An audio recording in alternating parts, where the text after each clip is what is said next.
చేసిన ప్రార్థన అన్నిటిలో కూడా దేవుడు ఉత్తరాన్ని దయచేసినందుకు దేవునికి స్తోత్రం చెల్లించుచున్నారు. బైబిల్ గ్రంథాన్ని తెలుసుకుందాం. సంఖ్యాకాండము 23వ అధ్యాయం. సంఖ్యాకాండం 22వ అధ్యాయం 3-4 వచనాలు.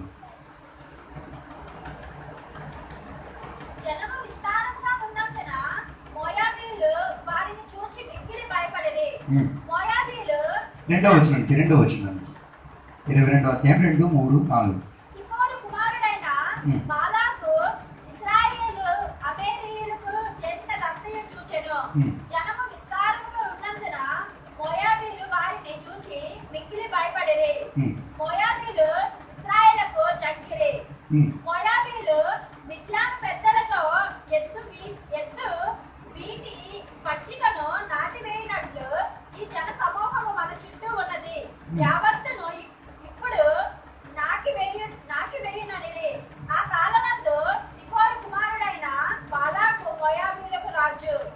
అక్కడ చదివిన వాక్య భాగములో ఇశ్రాయేల్ ప్రజలను ఎదిరించుకొని వచ్చుచున్న ఒక శక్తిగా బాలాకు రాజుగా మోయాబు దేశస్థుడు గురించి రాయబడినట్టుగా మనకి అక్కడ కనిపించుచున్నది.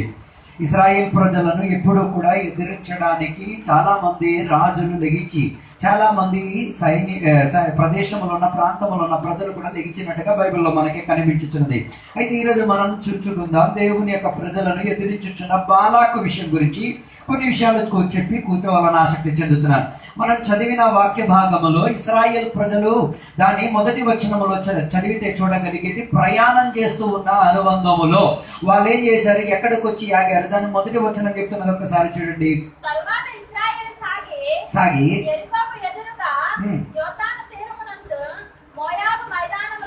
చూసారా, ఎక్కడికి వచ్చి నిలబడి వీరి ప్రయాణం ఎక్కడికి వచ్చి తీరింది, మోయాబు దేశములోకి వచ్చేంతటిగా ఉండి తీరింది. అలాగైతే ఒక విషయం తెలుసుకు తీరాలి, ఇశ్రాయేల్ ప్రజలకి ఉన్నట్టుగానే ఉన్న ప్రయాణమే దేవుని యొక్క బిడ్డలతో కూడా ఉన్న ఒక ప్రయాణం. అలాగైతే క్రైస్తవ జీవితం ఒక ప్రయాణం. ఆ ప్రయాణములో మనం ఏం చేసి తీరాలి, ముందుకు కొనసాగించుకునే తీరాలి. అయితే ఇశ్రాయేల్ ప్రజల యొక్క జీవిత విధానములో ఉన్న ఈ ప్రయాణములు ఏమై తీరింది, దాటుకుపోలేనంతగా వారి ప్రయాణానికి అడ్డుపడేంతటిగా ఎవరు లెగిచినట్టుగా మనకి కనిపించుచున్నది. మోయాబు దేశస్థులు, మోయాబు దేశములో ఉన్న రాజుగా ఉన్న బాలాకును మనకు ఎక్కడ కనిపించి తీరుతున్నది. బాలాక్ అన్న పదానికి అర్థం ఎదిరించుచున్నవాడు, చంపడానికి కోరి వచ్చిన వాడు, నాశనం చేయడానికి వచ్చిన వారు, జీవితాన్ని కూలదీయడానికి ప్రయత్నం చేయడానికి వచ్చిన వాడిగా బాలాక్ యొక్క పదానికి అర్థంగా మనకి కనిపించుచున్నది. అలాగే ఒక విషయం తెలుసుకు తీరాలి, ఇశ్రాయేల్ ప్రజల యొక్క ప్రయాణాన్ని అడ్డుపరచడానికి ఒక బాలాకును ఖచ్చితంగా ఏం చేసి తీరుతారు, వచ్చి లెగిచి తీరుతారు. కానీ నీ ప్రయాణం ఆపి వేయకూడదు, నీ ప్రయాణాన్ని ముందుకు కొనసాగించి తీరాలి. దేవుని యొక్క బిడ్డల యొక్క జీవిత ప్రయాణములో కూడా అడ్డగింపులు ఉండి తీరుతాయి, రోగాలు ఉండి తీరుతాయి, సమస్యలు ఉండి తీరుతాయి, నాశ నష్టాలు ఉండి తీరుతాయి, లేనిపాటు ఉండి తీరుతాయి, ఇది విడిచిపెట్టే ఒక స్థాయి ఉండి తీరుతాయి. కానీ ప్రయాణం ప్రారంభించడానికి సహాయపరిచిన దేవుడు ప్రయాణం ముగించడానికి కూడా సహాయపరిచి తీరుతారు. దానికి కావాల్సిన నీ సమర్థమే. ప్రయాణం నేను ముందుకు కొనసాగి తీరుతాను. అందుకే ఇశ్రాయేల్ ప్రజలు ప్రయాణమై ఎక్కడికి వచ్చి తీరారు, ఒక మోయాబు దేశంలో ఉన్న ఒక ప్రాంతములోకి వచ్చి తీరారు. ప్రాంతంలోకి వచ్చి వారు అనుకున్నారు, ఈ ప్రాంతం మనకి సదుపాయం కలిగేటట్టుగా ఉంది, మేలు కలిగేటట్టుగా ఉంది, బాగానే ఉంది అనుకుంటున్నారు. మనం కూడా కొన్నిసార్లు అలాగే అనుకునేది కదా. జీవిత ప్రయాణములో కొన్నిసార్లు పరిస్థితి పచ్చదనంగా ఉండేటప్పుడు, పరిస్థితులన్నీ చాలా అందంగా ఉండేటప్పుడు, ఆస్తి పరంగా సమృద్ధిని అనుభవించే ఒక పరిస్థితి బాగుందేమో మనం అనుకుంటాం. కానీ దీని వెనకాతల దానిని నచ్చకుండా ఉండే ఒక బాలాక్ యొక్క శక్తి ఉంది, మోయాబు దేశంలో ఒక శక్తి ఉంది అన్న విషయం ఏం చేసుకు తీరాలి, తెలుసుకు తీరాలి. అన్ని బాగుంది అని చెప్పితే ఆత్మికతను విడిచిపెట్టడం కాదు, అంతా బాగుందని చెప్పేసి ఉపవాసం విడిచిపెట్టడం కాదు, అంతా బాగుంది క్షేమమే అనుకోని ఆరాధనకి వెళ్లకుండా ఉండడం కాదు. అంతా క్షేమంగా ఉంది, నాకెందుకులే ప్రార్థన, నాకెందుకులే సువార్త, నేను ఎందుకు ఆరాధనకి వెళ్ళాలి అన్న తలాంపు ఉండకూడదు. ఒక విషయం తెలుసుకు తీరాలి, నీ ప్రయాణంలో ఇప్పుడు నీకు సుఖంగా కనిపించుచున్నది కానీ కనబడకుండానే ఎదురించుచున్న కొన్ని మోయాబు దేశపు శక్తులు ఉన్నాయి, కొన్ని బాలాకు శక్తులు ఉన్నాయి. అవి నిన్నేం చేస్తున్నది, నీకు తెలియకుండానే అది నీ మీద ఏం చేసింది, కన్నేసింది అన్న విషయం నీవేం చేసుకు తీరాలి, తెలుసుకు తీరాలి. అలాగైతే ఇశ్రాయేల్ ప్రజలు దేవుడిని నడిపించి ఎందుకు ఒక మంచి ప్రాంతంలో తీసుకొచ్చేదిలేదో తెలుసా? వారు దేవుని తట్టు తిరిగేంతటిగా వారి మనసు మారేంతటిగా. కానీ అక్కడ చదివిన వాక్య భాగం మనం చూడగలిగితే 2వ వచనంలో మనకి కనిపించుచున్నది, ఇశ్రాయేల్ ప్రజలను ఇశ్రాయేల్ ప్రజలు చూచినట్టుగా కాకుండా చూడలేని విధానంగా ఎవరు చూచుచున్నారు? బాలాకు చూచుచున్నట్టుగా మనకి కనిపించుచున్నది. బాలాకు గురించి బైబిల్ చెప్పేది ఏంటిది అంటే ఆయన ఏ దేశస్థుడు? మోయాబు దేశస్థుడు. ఈ మోయాబీయులు ఎవరు కాదు. ఆదికాండం 19వ అధ్యాయానికి వచ్చినప్పుడు అబ్రహాం యొక్క తోటి సహోదరుడిగా ఉన్న లోతు ఒక పిల్లల యొక్క సంతానముగా మనకి బైబిల్ చదివించుచున్నది. అలాగైతే ఎలాగా ఈ మోయాబీయుల యొక్క పుట్టుక జరిగింది, ఈ మోయాబీయులు ఎలా పుట్టుకొచ్చారో దాని గురించి తెలియాలి. దాని గురించి చదవాలంటే ఆదికాండం 19వ అధ్యాయానికి వచ్చినప్పుడు ఆత్మీకుల సహవాసములో నుంచి, లేకపోతే అబ్రహాం యొక్క తోడులో నుంచి లోతు ఏం చేసుకున్నాడు? మనసును వేర్పరచుకు తీరాడు, ప్రయాణాన్ని వేర్పరచుకు తీరాడు. అబ్రహాము దేవుని యొక్క మాటను ఆలకించి, వాక్యం ఆలకించి, దేవుని యొక్క ఆత్మశక్తి స్పందించిన ప్రణాళికలో ప్రయాణం కొనసాగించినప్పుడు లోతు ఏం చేశాడో తెలుసా? వాక్యం కాకుండా, దేవునికి సమర్థించకుండా, ఆత్మశక్తి యొక్క శబ్దం వినకుండా తనకి నచ్చిన ప్రణాళికలోకి ఏం చేశాడు? నడవడానుకున్న ప్రయాణాన్ని సిద్ధపరిచి తీరాడు. అలాగే నీ పగటి గల మీకు అడిగేది, నీ ఆత్మిక ప్రయాణం దేని బట్టి నీవు నడిచి ముందుకు కొనసాగి తీరుతున్నావు? వాక్యాధారంగా నడిచి ముందుకు కొనసాగి తీరుతున్నావా? దేవుడు చెప్పిన ప్రణాళికలో నడిచి తీరుతున్నావా? ఆత్మశక్తి స్పందించిన ప్రణాళికలో నడిచి తీరుతున్నావా? అలాగైతే నీ ప్రయాణం సుఖకరంగా ఉండి తీరుతుంది, నీ ప్రయాణం గమ్యం చేరుండి తీరుతుంది. అందుకే అబ్రహాం యొక్క ప్రయాణం ఏమై తీరింది? శ్రేష్టకరంగా జరిగి తీరింది, బాగుండేటట్టుగా నడిపించబడి తీరింది. విశ్వాసానికి తండ్రిగా తన పేరు ఏమైతుంది? ప్రఖ్యాతిని పొందుకు తీరింది. ఆయన కనిన పిల్లలు ఇసహాకు వంశావళి ఏం చేసింది? విపరీతంగా ఉన్న ఇశ్రాయేల్ ప్రజలకు దేవుని యొక్క జనాంగంగా ఉన్న పేరును ప్రఖ్యాతిని ఏం చేస్తున్నాడు? దేవుని యొక్క వాక్యం వినేంతట్టుగా దొరికి తీరింది, దేవునితో అనుబంధం కలిగేటట్టుగా తిరిగి తీరింది. ఆత్మశక్తితో స్పందించినందుకు తండ్రి మాత్రం కాదు, పిల్లలు కూడా దేవుని యొక్క పిల్లలుగా మారేంతటిగా ప్రయాణం ఏమై తీరింది? మారిపోయి తీరింది. అలాగైతే నీ ప్రయాణం సుఖకరంగా అవ్వాలంటే దేవుని యొక్క శబ్దం నీకు కావాలి. దేవుని యొక్క వాక్య ప్రణాళికలో నీ ప్రయాణం ఏం చేసుకు తీరాలి? క్రమపరచుకు తీరాలి. నీ దేవుని యొక్క వాక్యం గణపరిచే దానికి ఏం చేయాలి? ప్రాధాన్యత ఇచ్చి తీరాలి. దేవుని యొక్క వాక్యం చెప్పి, దేవుని యొక్క ఆత్మశక్తి చెప్పే ప్రాంతంలో ఉండాలి. దేవుని యొక్క ఆత్మశక్తి చెప్పే ప్రాంతంలో ప్రయాణం చేయాలి. దేవుని యొక్క ఆత్మశక్తికి స్పందన కలిగే ఒక ఆత్మిక అనుబంధం అబ్రహాములా ఉండి తీరాలి. ఒకవేళ అబ్రహాములో ఎంచుకున్న ప్రణాళికను ఎంచుకోకుండా లోతించుకున్న ప్రణాళికలోకి ఎంచుకొని తీరగలిగితే దేవుని చూడలేవు, వాక్యం గ్రహించలేవు, ఆత్మశక్తిని స్పందించలేవు. ప్రయాణం సుఖకరంగా ఉంటదేమో నీకు అనిపిస్తుంది, అంతా సదుపాయం కలిగేటట్టుగా ఉంటదేమో అనిపించదు, నాయకుడు అయిపోతావేమో నువ్వు అనుకుంటావు. కానీ అది నీ కుటుంబానికి, నీ వారసత్వానికి ఏం చేసి పెట్టొచ్చు? నష్టాన్ని, నాశనాన్ని తీసుకొచ్చి పెట్టొచ్చు.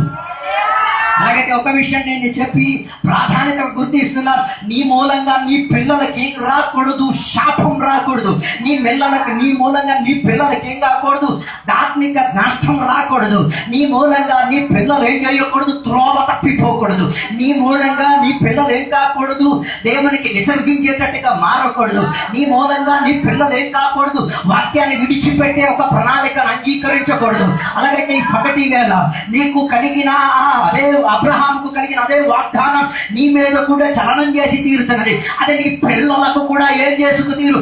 స్వాస్థ్యముగా అప్పగించి తీరు, సంపాదనగా అప్పగించి తీరు, వాగ్దానముగా అప్పగించి తీరు, ప్రణాళికగా అప్పగించి తీరు, మహిమపరిచే విధానంగా అప్పగించి తీరు, ఆశీర్వాదం కలిగే ప్రణాళికలోకి అప్పగించి తీరు.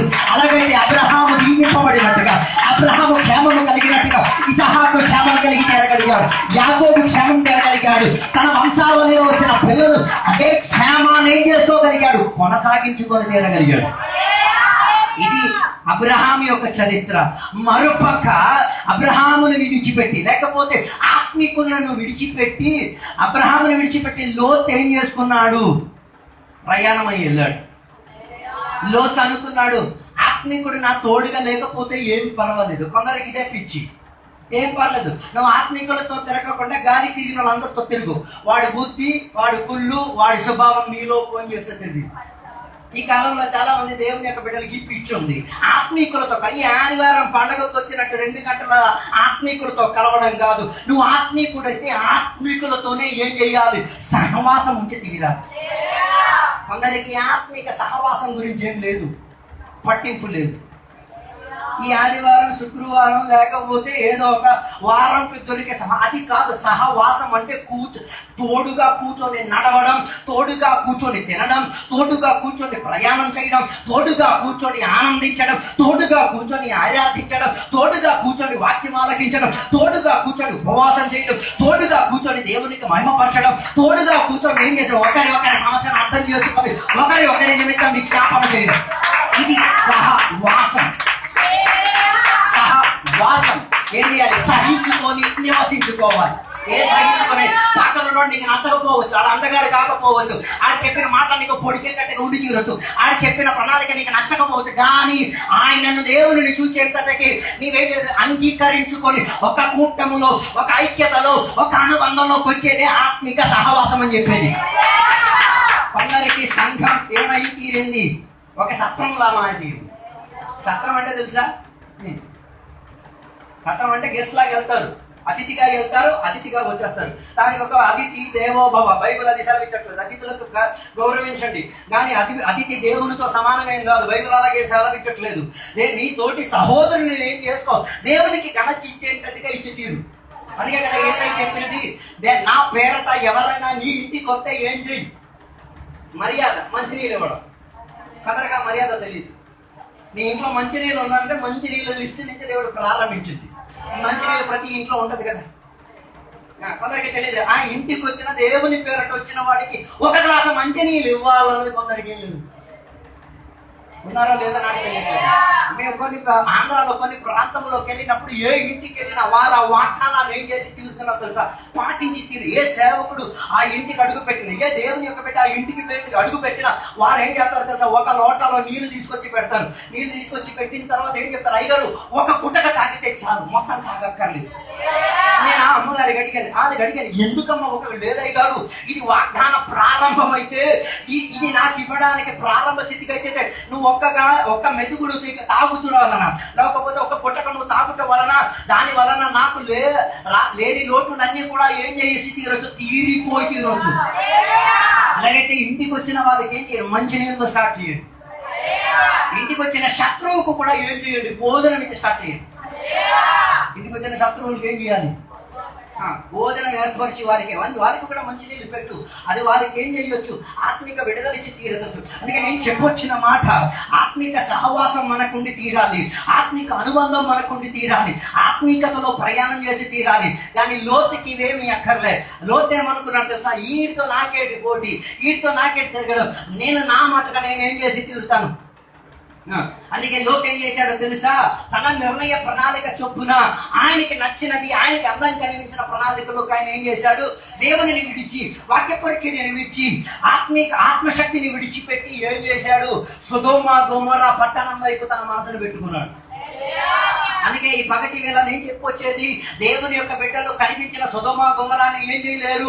ఆశ్రయించలేరు, అంగీకరించలేరు. ఈ కాలంలో కూడా చాలా మందికి లోకములో ఉన్న సొదొమ గొమొర్రా సాంప్రదాయమే కొందరికి ఏమై తీరేది? ప్రాధాన్యత కలిగి తీరేది. ఇప్పుడు కూడా అబ్రహాముతో నడుచుతున్నారు, కానీ సొదొమ గొమొర్రా పట్టణాన్ని ఏం చేయలేదు, విడిచిపెట్టలేదు. దాని సామగ్రి ఇప్పుడు కూడా మనస్తత్వంలో, హృదయం లోపల, వస్త్రధారణలో, జీవిత విధానంలో, మాటల్లో, వ్యవస్థితిలో, అన్నింటిలో ఏం చేస్తున్నది? కనిపించి తీరుతున్నది. అందుకే ఏం చేయాలి? సహవాసంలోకి రావాలి, దేవునితో ఉన్న అనుబంధంలోకి రావాలి, ఆత్మికుల అనుబంధంలోకి రావాలి, ఆత్మశక్తిలో ఉన్న అనుబంధంలోకి రావాలి. దేవుని యొక్క వాక్యం మాట్లాడే స్థాయిలోకి ఏం చేయాలి? సహవాసంలోకి వచ్చి తీరాలి. అందుకే సంఘానికి వెళ్ళేది సత్రముకి వెళ్ళేటట్టుగా ఉండకూడదు. సత్రం వెళ్ళేటప్పుడు ఏం చేస్తాం? నచ్చిందంటే ఏదో డబ్బులు చేసి వచ్చేస్తాం, నచ్చకపోతే 4 బూతులు కూడా తిట్టేసి వస్తాం. కొందరు అలాగే సంఘానికి వెళ్ళేది. కొందరు సహవాసానికి వెళ్ళేది దీనికి. ఆ రోజు వాక్యం నచ్చలేదు అనుకో, పాస్టర్ గారిని హ్యాండ్ రెజ్యూమ్ వేసి తిట్టేసి ఏదో చెప్పారు, నువ్వేసి ఆ సేవ ఆ సంఘం సత్రం కాదు, సంఘం సహవాసం చెందే చోటు. సంఘానికి బైబిల్ చెప్పారు అది ఒక తోట అని వివరించుతున్నది. తోట అయితే రకరకాల చెట్లు ఉంటాయి, రకరకాల చెట్లు ఉంటే వాటికి రకరకాల ఫలం ఉంటాయి, రకరకాల విధానంగా దానికి ఏముంటుంది నటిపింపే ప్రణాళికలు ఉంటుంది. కొన్ని చెట్లకు గోతు తవ్వాలి, కొన్ని చెట్లకు ఏం చేయాలి నరకాల్సిన పరిస్థితి ఉంది, కొన్ని చెట్లకు ఏం చేయాలి సరి చేయాల్సిన పరిస్థితి ఉంది. అది ఆ యజమాని ఏం చేసి పెట్టి తీరుతాడు, చేసి తీరుతాడు. అందుకే ఈ చెట్టులన్నీ కూడా ఏం చేస్తున్నది ఒక ప్రాంతము లోపల, ఒక తోట లోపల నాటబడి ఉండి తీరుతున్నది. అలాగే పగటి వేళ నేను చెప్పొచ్చే మాట, దేవుని యొక్క బిడ్డలు కూడా ఒకే చోట్ల సహవాసం చేయగలిగేటట్టుగా ఉండి తీరాలి. అందుకే ఒక్క పాటలో అందరూ ఆత్మశక్తి పొంది తీరాలి, ఒక ఆరాధనలో అందరూ విడుదల పొంది తీరాలి, ఒకే వాక్య పరిచర్యలో అందరికి ఏం కలిగి తీరాలి, దీవెన కలిగి తీరాలి, ఒకే ఆత్మిక అనుబంధంలోకి వచ్చి తీరాలి, ఒకే పరలోకానికి చేరి తీరాలి, ఒకే రక్షణ విధానంకి వస్తే ఒకే బాప్తిస్మంలోకి వచ్చి తీరాలి, ఒకే బాప్తిస్మంలోకి వచ్చి తీరితే ఒకే ఆత్మశక్తిలోకి వచ్చి తీరాలి. వేరు లేదు, ఏం లేదు. అందరూ ఒకే రీతిగా బాప్తిసం పొందాలి, అందరూ ఒకే రీతిగా ఆత్మశక్తిలోకి రావాలి, అందరూ ఒకే రీతిగా చప్పట్లు కొట్టాలి, అందరూ ఒకే రీతిగా. అదేంటిది సహవాసం అన్నది ఏం చేస్తున్నాం, లోకానికి తెలియపరుచుతున్నాం. మనం ఎక్కడ సహవాసముతో ఉన్నాము అన్నది ఏం చేయాలి, మన పాటల మూలంగా బయటికి వినిపించాలి, మన చప్పట్ల మూలంగా బయటికి వినిపించాలి, మన స్వభావం మూలంగా బయటికి వినిపించాలి, మన వాక్య జీవితం మూలంగా వినిపించి తీరాలి. కారణం ఏంటిది, ఇది సహవాసం. కానీ లోతుకి ఇది ఇష్టం లేదు, లోతుకి ఏమి ఇష్టం, నాకు దేవుడు వద్దు, వాక్యం వద్దు, ఆత్మశక్తి నాకేం కావాలి, దేవుడు లేని చోటు కావాలి, దేవునితో వాక్యానికి వ్యతిరేకపరిచేది చోటు కావాలి, దేవుని యొక్క ఆత్మశక్తి స్పందించలేని దురాత్మ శక్తులకు నేను ఏం చేసుకోవాలి, ఆహ్వానం పరిచేటట్టుగా ఉండి తీరాలి. అందుకే పగటి వేళ నేను చెప్పే మాట, అబ్రహాములా ప్రయాణం చేస్తావా, లోతులా ప్రయాణం చేస్తావా, నిర్ణయం నీ చేతిలో ఉంది. లోతు ఏం చేసి పెట్టాడు, వెళ్ళాడు ఏ పట్టణానికి, దేవుడి లేని పట్టణానికి, ఆత్మశక్తి లేని పట్టణానికి, దేవుని యొక్క ప్రజలు లేని పట్టణానికి వెళ్ళి ఏమనుకున్నాడు, జీవించేద్దాం అనుకున్నాడు. వేదన కలిగిన స్థాయి ఏంటిది అంటే, ఆ పట్టణానికి వెళ్ళి ఈడ అక్కడ కాపురం చేయడం కాదు, ఆ పట్టణంలో ఉన్న ఎమ్మెల్యే కూడా అయిపోయాడు.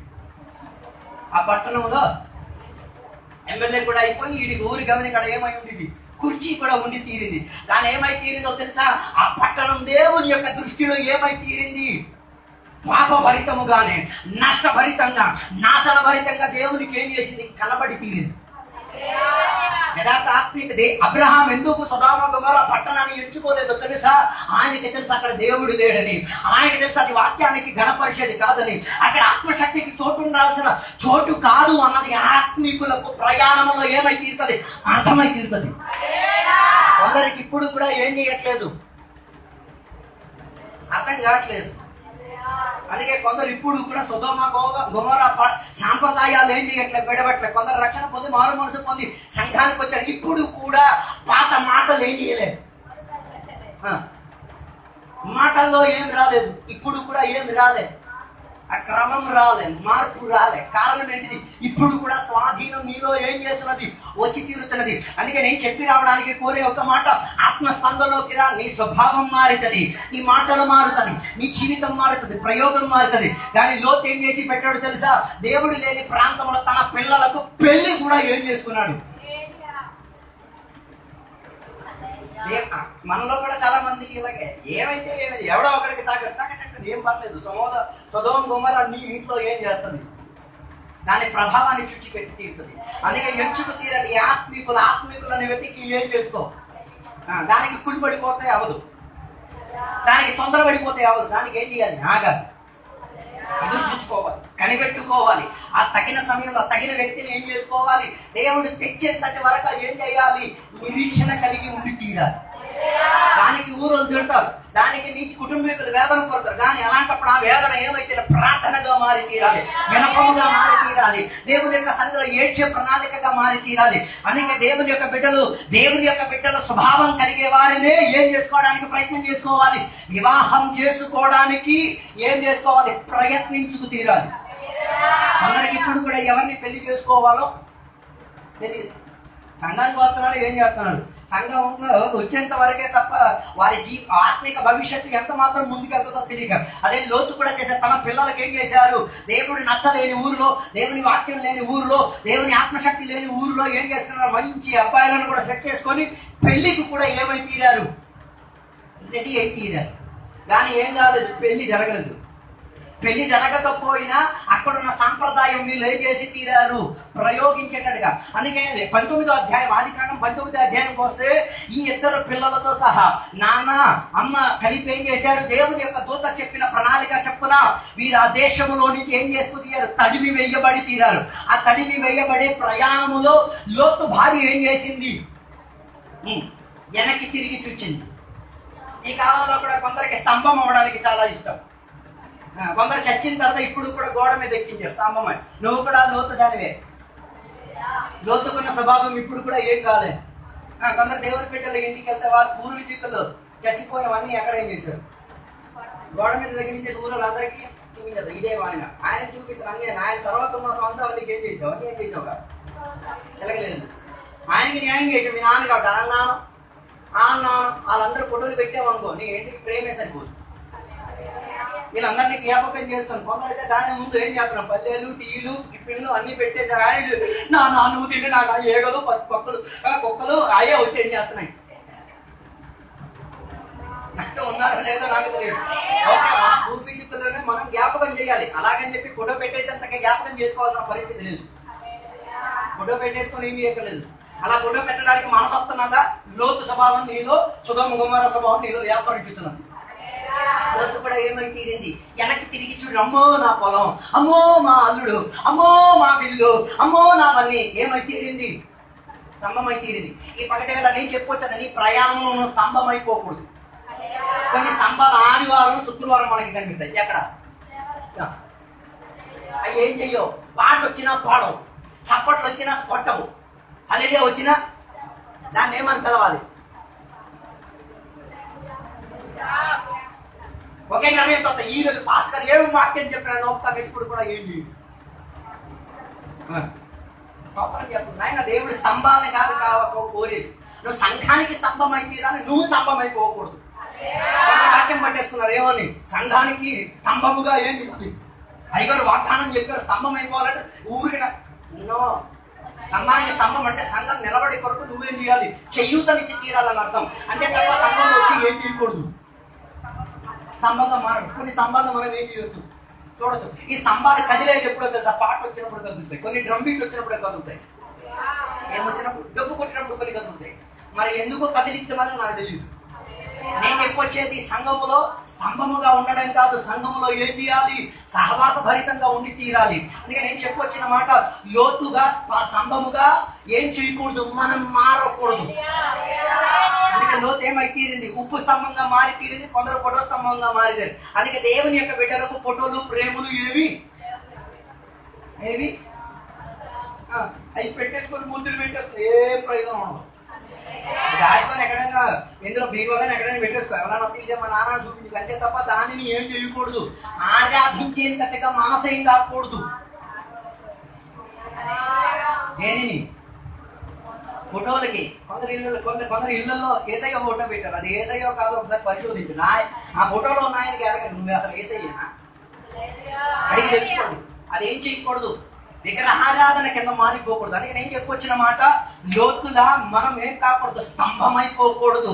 మన జీవిత విధానం స్తంభాత్మకంగా ఆరాధన చేసే ప్రణాళికలోకి మారకూడదు. అది నా విషయం కాదు. నేను చెప్పొచ్చేది, లోతు తల్లి లోతు యొక్క భార్య అలాగైపోయింది. ఇప్పుడు పిల్లల సంగతి చూద్దాం. పిల్లలు ఏం చేసుకున్నారో తెలుసా? దేవుని ద్వారా నెట్టింపబడి ఎక్కడికి వచ్చి తీరారు? చేరాల్సిన గమ్యంలోకి వచ్చి తీరారు. సంరక్షణ కలిగిన చోట్ల వచ్చి తీరారు. కానీ మనస్తత్వంలో ఇప్పుడు కూడా సదోమ గొమొర్రాలో ఏముంది? పిచ్చి ఉంది. ఏమనుకున్నారు తెలుసా? మమ్మల్ని పెళ్లి చేసుకోవడానికి కొంతమంది దేవుని బిడ్డలు పెట్టి దేవిపించు, వయసు పెరిగిపోతే నన్ను ఎవరు ఏం చేయదు. నేను కూడా సోదమ యొక్క దురాత్మ పట్టిందన్నా. పెళ్లి చేయడానికి రారా? జతపరిచేవాడు దేవుడు, ఐక్యపరిచేవాడు దేవుడు, కుటుంబంగా చేసేది దేవుడు. అలాంటప్పుడు నాకు మగుడు రాడు, నాకు భర్త రాడు, నాకు ఒక స్త్రీ రాదు అని చెప్తే దాని అర్థం ఏంటిది? లోకం అంతా చెప్పుతుంది నీకు భర్త రాదురా, అప్పుడు కూడా చెప్ప నాకు భర్త వస్తుంది, నేను పెళ్లి చేసుకుంటాను, అది నా వాగ్దానం, అది దేవుడు నాకు ఇచ్చిన స్వాస్థ్యం, అది దేవుడు నాకు ఇచ్చిన ఆశీర్వాదం, కనిపెట్టుకు తీరుతా. నూనె ఏ రీతిగా 10 మంది బుద్ధిమంతులు 10 మంది కన్యకలు 5గురు బుద్ధిమంతులు కాబట్టి ఏం చేస్తారు, కనిపెట్టుకొని కూర్చున్నారు, దీపాన్ని వెలిగించుకొని కూర్చున్నారు, దీపం ఆరిపోకుండా కూర్చున్నారు. వరుడు వచ్చేంత వరకు ఏం చేశారు, ఆగి కూర్చున్నారు. అలాగైతే పెళ్లి కాలేదా, నీ వరుడు వచ్చేంత వరకు వాగ్దానం బిగించి పట్టుకో, నా వాగ్దానం వచ్చి తీరుతుంది, నేను ముసలిదాన్ని అయిపోయినా పర్వాలేదు, నేను పెళ్లి చేసి తీరుతాం. అది దేవుని యొక్క ప్రణాళిక సమయంలో. దాని లోకి యొక్క పిల్లలు ఏమనుకో, మాకు ఇంకా పెళ్లి చేసుకోవడానికి ఎవరు రారు. మనస్తత్వం ఎంత మాత్రం దిగజారిపోయింది. సొంత నాన్నతో ఏం చేసుకోవాల్సి వచ్చింది. మరి పెళ్లి చేసుకున్నారు లేదు, నాకు సంబంధం లేదు. ఇది ఎక్కడున్న స్వభావం, ఐగుప్త దేశంలో ఉన్న స్వభావం, ఐగుప్త దేశంలో ఉన్న సొదొమ గొమొర్రాలో ఉన్న స్వభావం. నాన్నతో వీళ్ళు ఏం చేసుకున్నారు, కాపురం చేసుకొని 2 పిల్లలు కూడా ఏం చేసుకున్నారు, పిల్లలను జన్మ. వారి పేరే మోయాబీయులు. ఉన్నారా నాతో కలిసి? అలాగైతే అక్రమముగా జన్మించి వాక్య వ్యతిరేకతలో జన్మించుకొని వచ్చిన వంశావళి ఏం చేస్తాయి, వాక్యాన్ని చూస్తే ఎదిరిస్తాయి. ఆత్మశక్తిలో నడిచిన ప్రజలు చూసినప్పుడు ఏం చేస్తాయి, ఎదిరిస్తాయి, వేదన పరుస్తాయి, గాయపరుస్తాయి, యుద్ధం చేసింది. ఇప్పుడు అర్థమైందా ఎందుకు బాలాక్ ఇశ్రాయేల్ ప్రజలకు వ్యతిరేకంగా వచ్చింది?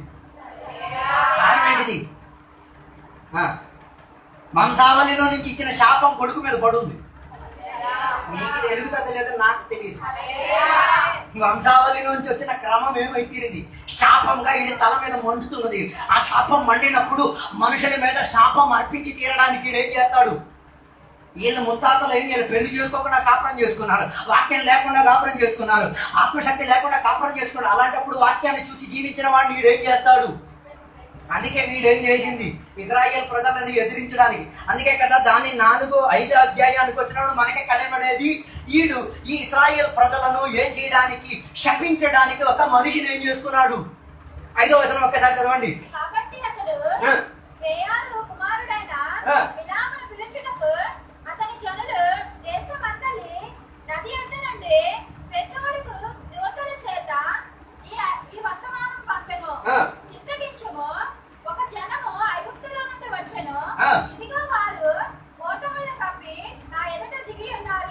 ఇక్కడ చెప్పగలుగుతారా? ఎందుకు ఈ బాలాకు శపించడానికి, బిలియాముని పిలవడానికి కారణం, వీడి తల మీద ఒక శాపం ఉంది. ఆ శాపం మెరగొట్టడానికి ఎవడూ లేదు కాబట్టి, అది ఇరిపించుకోవడానికి వీడు ఏం చేయట్లేదు, ప్రయత్నించట్లేదు కాబట్టి వీడు ఏం చేస్తున్నాడు తెలుసా, వీడి శాపము ఇశ్రాయేల్ ప్రజలను అర్థించినట్టుగా ఏం చేస్తున్నాడు, ప్రయత్నం చేసి తీరుతున్నాడు. నేను చెప్పే ప్రశ్నకి జవాబు అడిగి, దేవుని బిడ్డలకి శాపం ఉందా? దేవుని బిడ్డలకు శాపం ఉందా? అలాగైతే ఏదైనా రక్షకునిగా అంగీకరించిన శాపం తొలగిపోయింది కదా, తొలగిందా లేదా? అవును తొలగింది, కాదని నేను అనట్లేదు. అది ఏంటిది, పిత్రోచితంగా వచ్చిన శాపం ఏమై తీరింది, తొలగిపోయింది. కానీ ఏది తొలగలేదు, నీవు సొంతంగా నిర్ణయం తీసుకొని తెచ్చుకున్నవి కొన్ని ఉన్నాయి, అవి ఏం చేయలేదు. దానిని నీవేం చేయాలి, ఎలగలేదు. అందరు వాక్యాన్ని తిప్పేస్తున్నారు. పితురాచితంగా వచ్చిన శాపాలకన్నీ ఏసరి ఏం చేశారు, దానికి మనం తెచ్చుకున్నవి ఉన్నాయి. ఉదాహరణ చెప్తారు. ఒక సేవకురాలు, ఆమె సేవకు వచ్చే ముందు, ఆమె దేవుని నమ్ముకో రాక మునుపు ఒకళ్ళ దగ్గర నుంచి ఏం చేసింది, 60,000 రూపాయలు ఏం చేసింది, తీసుకుంది, కానీ ఏం చేయలేదు, ఇవ్వలేదు. అది ఎన్నో సంవత్సరాలు అయిపోయింది.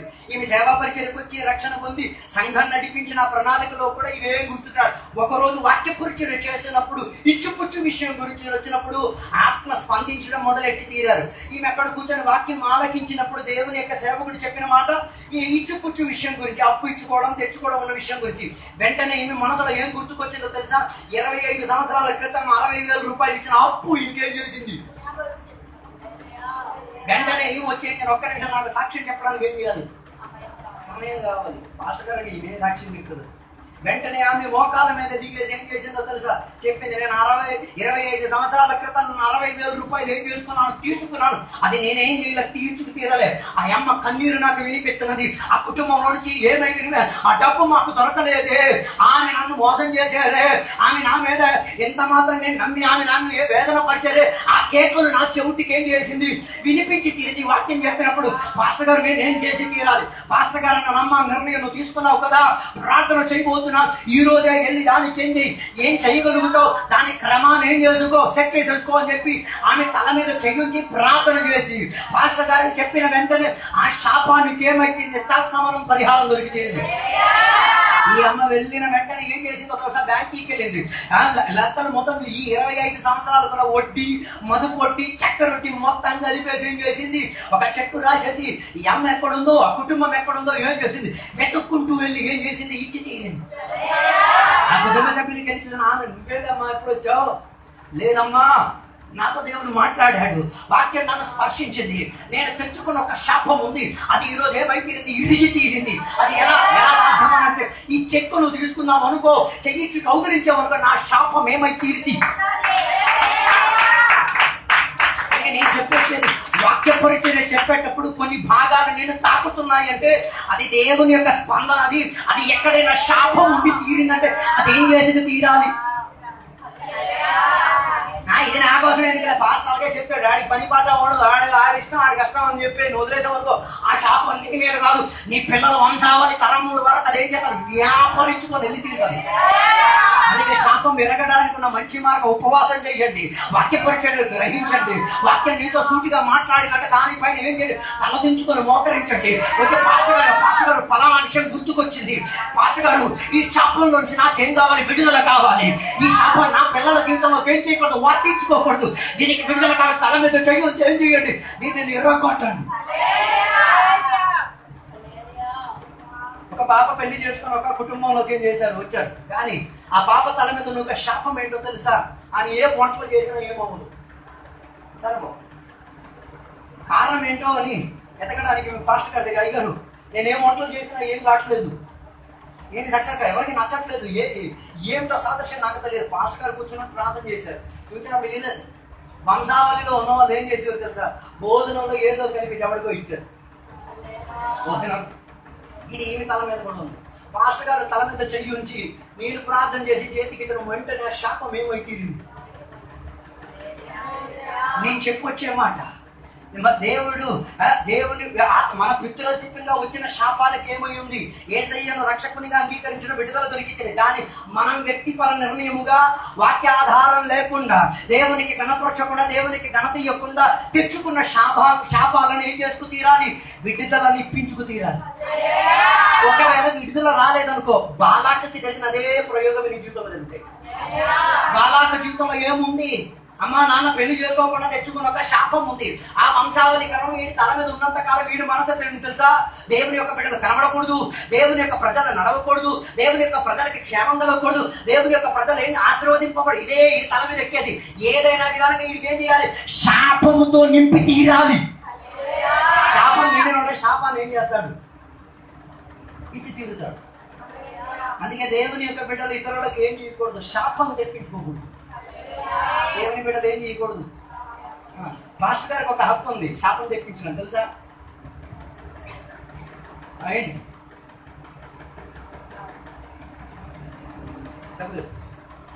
పాస్టర్ గారికి స్పెషల్ ఆశీర్వాదాన్ని ఇచ్చారు. ఎందుకో తెలుసా, నువ్వు సంఘం యొక్క సేవకుడి యొక్క మాటను వినకుండా, సంఘం యొక్క మాటను వినకుండా, వాక్యం యొక్క మాటను వినకుండా ఉండేటట్టుగా నీకు ఇవి బోధించిన తర్వాత కూడా నువ్వు మారు మనసుకు పొందకపోతే నిన్ను ఏం చేయొచ్చు, సాతాను చేతులకు అప్పగించచ్చు.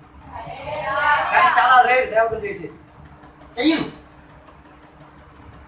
హృదయం ఉన్న మనిషి, ఆత్మభారం ఉన్న మనిషి ఎప్పుడు ఏం చేయదు. కానీ బైబిల్లో వ్యవస్థ ఉంటున్న సాతానికి అప్పగించమని చెప్పిన చరిత్ర ఉంది. పత్రికలు వెళ్ళి శుభ్రంగా చదివి ఎత్తుక్కోండి, ఆ మనిషి ఎవరిని అలా చేశారో అన్నదాన్ని ఏం చేయండి, వెతికి తీరండి. నేను చెప్పొచ్చేది, మనం దేనికి పిలువబడిన వాళ్ళని ఆశీర్వాదం ఇచ్చి తీరడానికి. మనం ఏం ఇవ్వడానికి పిలువబడిన వాళ్ళం. అలాగైతే మెతుకుడు అన్నం ఇచ్చిన ఆశీర్వాదమే, ఆయనకి ఇంటి దగ్గరికి దింపిన ఆశీర్వాదమే, ఆడి బట్టలు ఉతికినా ఏమొచ్చి తీరుతుంది. ఉన్నారో లేదో నాకు తెలియదు. ఈ కాలంలో సేవా పరిచర్యకు వచ్చిన సేవకులకి ఇలాంటి పరిచయం చేయడానికి ఇష్టం లేదు. ఎలాంటి పరిచర్య? అయ్యగారు బ్యాగ్ మోయడం, అయ్యగారు షూ పాలిష్ చేయడం, అయ్యగారు బట్టలు ఉతకడం. సేవకులు లేదు, విశ్వాసలకే లేరు. సేవకులకి ఏముంటాయి? ఏమంటే కాళ్ళు టై వేసుకొని ఏం చేయొచ్చు. ఈ పోయినసారి నేను కేరళకి వెళ్ళినప్పుడు ఒక పాస్టమ్మ గారు వచ్చారు. వాళ్ళు వచ్చింది విదేశాల నుంచే. వాళ్ళు తెచ్చిన పెట్లు ఎందుకు తెలుసు? ఒక 15 పెట్లు ఉన్నాయి. నేను 3 అంతస్తుల వరకు ఏం చేశాను, పందిలా మోసుకెళ్ళినప్పుడు అక్కడ ఒక రాయి చెయ్యి మొయ్ మొయ్ మొయ్. నేను అన్నా, అది మోస్తేనే నాకు ఆశీర్వాదం మొత్తం. నేనే మోసాను, నేనే తీసుకొచ్చి ఏం చేశాను, పెట్టి తీరాను. వెళ్ళేటప్పుడు ఆ కుర్రోడు వచ్చి చెప్పాను, నిజంగానయ్యా నేను కూడా నీకేం చేస్తాను. నేను ఎందుకు, నేనేమో వెళ్ళిపో, ఇందాక డైలాగ్ వేసావుగా, మొన్న డైలాగ్ వేసావుగా, మళ్ళీ ఇప్పుడు ఎందుకు? లేదు, నీకు వచ్చిన ఆశీర్వాదం నాకు కూడా ఏం చేయాలి. నేను అక్కడి నుంచి ఆయనకి కూడా ఏం చేశాను, పిలిపించాను. అంటే మనం అది చేసేది ఏమైతే తీరేది, ఆశీర్వాదం రప్పించేది. అందుకే బైబిల్ ఒక గ్లాసు మంచి నీళ్ళు ఇస్తే దానికి ఏముంది. అలాగైతే ఒక మనిషి బట్టలు ఉతికిసిస్తే, ఒక మనిషి జీవితాన్ని సహాయపడే విధానంగా ఉండి తీరితే, ఒక మనిషికి ఏదైనా సదుపాయం చేసి అది దేవుని పేరటైతే దానికి ఏముంది. అందరికీ తెలియదు. అందరి దగ్గర ఆశీర్వాదం పొందుకోవడమే తప్ప ఇతరులకు ఏం చేసేది లేదు. ఆశీర్వాదం ఇచ్చేటట్టు. అందుకే నేను చెప్పి బాలాకలా మారకూడదు, బెలియాములా మారకూడదు, దేవుని బిడ్డలుగా మారండి. నన్ను ఆశీర్వదించేవాడిని నేను ఆశీర్వదించి తీరుతాను, నన్ను శపించిన వాడిని కూడా నేనేం చేసి తీరుతాను. అందుకే కదా శత్రువులను ప్రేమించామని యేసయ్య ఏం చేసింది. ఎందుకు? శత్రువుని ఏం చేయాలి? నీకు శత్రువులు లిస్ట్ వస్తున్నాయి, వారిని ప్రేమించండి. వారికి ఏం చేయాలి? సదుపాయం చేసి ఆశీర్వదించండి. ఆడి నీకు కీడు చేస్తున్నప్పుడు దేవా ఆయన ఆశీర్వదించండి. ఆడి మీద నా వేదన ఆయన ఆశీర్వదించండి. ఆడి మీద ఏం చేయాలి? ఆశీర్వాదం కుమ్మి కూడిపోయి తన శాపానికి ఏమై తీరాలి, ఒక విడుదల జ్ఞాపకం వచ్చి తీరాలి. కొందరికి ఇప్పుడు కూడా తెలియదు. ఒకరి శాపం ఎలగొట్టేది ఆశీర్వాదం వరకే. నీ పిల్లలు చదవట్లేదు చెప్పుకో, వీడి శాపం కింద పడతాడు. వీడు చదువుతాడు, వీడి చదువు పైకి వస్తాడు, వీడు ఉద్యోగం చేస్తాడు, వీడి చదువుకి పనికొచ్చే స్టార్ గా మారుతాడు. వీడి చదువుకు వచ్చిన వాడే, వీడికి చదువు ఇచ్చి తీరుతాడు, వీడికి ట్యూషన్ పెట్టి తీరుతాడు, వీడు బాగుపడి తీరుతాడు, వీడు ప్రయోజన పడే పాత్రగా మారి తీరుతాడని చెప్పి ఆశీర్వాదం మారి తల మీద ఉంచు. శాపం ఉంచకుండా ఏముంచు. ఈ పగటి వేళ నేను అడిగేది, నువ్వేం ఉంచుతున్నావు? కొందరు ప్రార్థన మీరు విన్నారో లేదో, శాపం తెచ్చే ప్రార్థనలే విన్నారు. నేను విన్నాను. ఒక ఆమె ప్రార్థన చేస్తున్నది. ఏమని? ఎవరో ఆమె వేదన వచ్చేసారు, యేసు నామం వాడికి బుద్ధి ఇవ్వాలి, వాడికి ఏమై ఎందుకు ఆశీర్వదించండి. ఓకే, నీకు శత్రువుగా మారచ్చు, నేను వేదన పరిచేటట్టుగా మారచ్చు, నేను గాయపరిచేటట్టుగా మారచ్చు. ఆశీర్వదించి వాడి మీద ఉన్న దురాత్మను ఏం చేయి, వాడి మీద పడిన శాపాన్ని ఏం చేయి, తొలగించి తీరు. అందుకే నేను చెప్పొచ్చిన మాట, మనం అబ్రహాం వంశావళిలో ఉన్నవాళ్ళమే, మనం ఇశ్రాయేలు వంశావళిలో ఉన్నవాళ్ళే. మన ద్వారా ప్రజలు ఏమై తీరాలి? ఆశీర్వాదం పొంది తీరాలి. మనం చేసే ప్రయోగాల ద్వారా ప్రజలు ఆశీర్వాదం పొంది తీరాలి. వారిలోకి ఏం వర్తించుకొని రావాలి. అందుకే మా ఇంట్లో చాలా మంది చెప్తారు, ఎందుకైతే మీ ఇంటికి ఎప్పుడు పిల్లలు మనుషులు వస్తారు. నేను చెప్పేది, మేమేం చేసేది, వారికి ఇచ్చేది ఆశీర్వాదం. ఆశీర్వాదం ఇచ్చేటప్పుడు ఉట్టికైనా పిల్లలైనా పెద్దలైనా ఏం చేస్తారు, వచ్చి తీరుతారు. అందుకే నేను చెప్పొచ్చినమాట, నీ ఇల్లు, నీ సేవా పరిచర్య, నీ ప్రార్థన, నీ ఆత్మాభిషేకం, నీకు దేవుడు ఇచ్చిన ధనాస్తాయి, నీకు ఇచ్చిన సంపాదన, ఇవన్నీ ప్రజలకు ఏం కల్పించి తీరాలి? ఆశీర్వాదం కల్పించి తీరాలి. ప్రజల లోపల ఏం చేయాలి? మేలు కల్పించి తీరాలి. పోయిన రోజు ఒక ఇంటికి మమ్మల్ని బలవంతంగా పిలుచుకు తీసుకెళ్లారు. ఎందుకు పిలుచుకెళ్ళారో నాకు అర్థం కాలేదు. అక్కడికి వెళ్ళిన తర్వాత అయ్యగారు ఫోన్ చేయాలి, మేమన్నా ఇంటి దగ్గర వంట వండేసాం, లేదు ఫోన్ చేసాం, ఏమి లేదు అయ్యగారు మా వంటకం ఏమై తీరాలి, దీనిపోబడి తీరాలి. నేను ఎందుకు లేదు అయ్యగారు, ఇంతకాలం మేమేం చేయలేదు, వంట ఇవ్వాలి. వాళ్ళ వంట ఇవ్వడం వలన ఏమైతే ఆ కుటుంబానికి దీవెన కలిగి తీరింది. అందుకే నేను చెప్పొచ్చిన మాట, శాపం పొందిన వాడే ఇతరుల పైన ఏం చేసి తీరుతారు? శాపాన్ని ఇచ్చి తీరుతారు. కానీ శాపం పొందిన బాలాకి ఏం చేసి పెట్టాడో తెలుసా? బెలియాముని అద్దెకి తెచ్చుకున్నాడు. దేనికోసం? అది కూడా ప్రవక్తే. ఉన్నారో లేదో నాకు తెలియట్లేదు. ఈ కాలంలో ఆత్మీకతలో కూడా అద్దెకి తెచ్చిన వ్యాపారం ఎక్కువైపోయింది. ఏంటి? పాట పాడేవాడిని కూడా అద్దెకి తెస్తాను. ఆడ ఆత్మశక్తితో నిండాడా తెలియదు. ఆడ ఏ దేవుడికి కనపడతాడో తెలియదు. ఆడొస్తాడు ఏదో పాట పాడతాడు, ఈ ప్రజలు ఏం చేస్తాడు? ఆత్మశక్తిలో నింపుతాడు, దురాత్మశక్తి తెచ్చుకోండి. పోయిన రోజు ఒక మీటింగ్ జరిగింది. మీటింగ్ జరిగినప్పుడు పాస్టర్ గారికి ఇచ్చింది ఏం లేదు. ఈ పాట పాడడానికి వచ్చిన వాడికి 10,000. ఎవడు కష్టపడ్డాడు?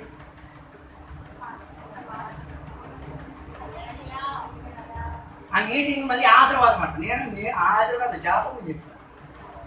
ఆ పాఠానికి వచ్చిన రక్షణ పొందడం తెలియదు, మారు మనసు పొందడం తెలియదు, బాప్తిసం పొందడం తెలియదు, ఆత్మశక్తిలో ఉండడం తెలియదు, ప్రవచనాలు ఉండడం తెలియదు, వాక్యాధారంగా జీవనం తెలియదు. ఆడొస్తాడు ఏదో పిచ్చికెక్కలు వాయిస్తాడు, ఏదో వాయిస్తాడు, 10,000 తీసుకెళ్తాడు. ఆశీర్వాదం వల్ల అయిపోతుంది. ఆశీర్వాదం తెచ్చుకొచ్చిన సేవకుడిని చూసినప్పుడు ఆయనకి అన్నం పెట్టేసి పప్పు పెట్టేసి వెళ్ళేటప్పుడు ఖర్చుకి డబ్బులు ఇచ్చేసి పంపించాను, అదే ఆశీర్వాదం అవుతుంది. డబ్బు ఇవ్వకపోతే కాటన్ వచ్చేవాళ్ళు ఉన్నారా? ఎలా తగ్గిపోయింది మనకు కదా. డబ్బులు ఏమైనా చేస్తాను. డబ్బులు ఇవ్వకుండా చేయగలిగే పరిచర్యలోకి ఏం చేయాలి? అందుకే ఈ కాలంలో చాలా మంది డబ్బు కోసమే దేనికోసం వచ్చింది. ఎక్కడికి వచ్చేది? సేవ పరిచర్యకు వచ్చేది. దేనికోసం సేవ పరిచర్యకు వచ్చేది? డబ్బును ఆస్వాదించే. కొన్ని ప్రాంతాలకు మేము వెళ్తాం, రూపాయి కూడా అది ఏమి మనకు ఆ వేదన లేదు. మీరు ఒక చోటికి వాక్య పరిచయం చేయడానికి వెళ్ళి రిటర్న్ రావడానుకున్న పెట్రోల్ డబ్బులు కూడా లేకపోతే ఎలా ఉంటుంది? మళ్ళీ వెళ్తారా? అందుకే కదా మనలో ఎక్కడైనా స్వార్థ ఐదు డబ్బులు లేవు, ఐదు అరువు తెచ్చుకొని వెళ్ళడానికి మనస్సు రాదు. అరువు తినడానికి వెళ్ళగలవు, ఐగరు తినడానికి లేదు. ఐగరు డబ్బు లేదని చెప్పేసి అరువు తెచ్చుకోకుండా ఉన్నావు. తినడానికి దానికి ఒక న్యాయం, పరిచయకి ఇంకో న్యాయం.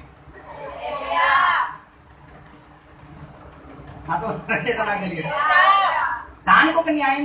ఏ డబ్బు అరువు తెచ్చుకొని తిరిగి వచ్చేటప్పుడు దేవ దీన్ని తీర్చేటట్టుగా ఉన్న ప్రాణానికి ఏంటి? మన సంఘంలో ఉన్న ఒక సభ్యుడు చెప్పిన సాక్ష్యం, అయితే నేను ఎప్పుడు ఎవరికి డబ్బులు ఇచ్చేటప్పుడు కాదు, ఏ రూపాయి ఇవ్వను, అన్ని దాచిపెట్టేవాడు. ఒకరోజు దేవుడు నాకు ఒక విషయం నేర్పించి తీరాడు.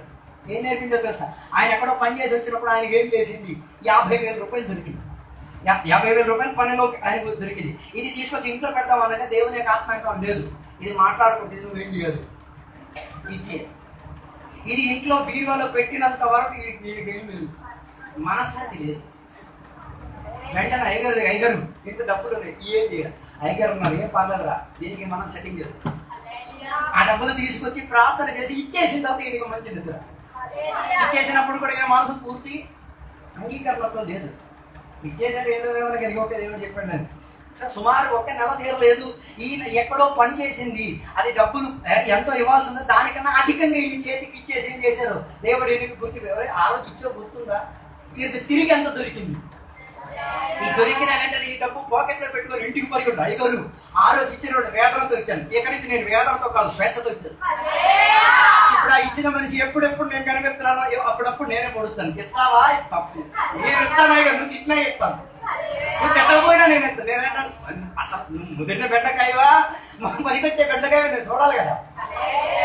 అందుకే నేను చెప్పొచ్చిన మాట, మనం ఇచ్చేది ఏమైతే ఆశీర్వాదం కల్పించేటట్టుగా ఉండి తీరాలి.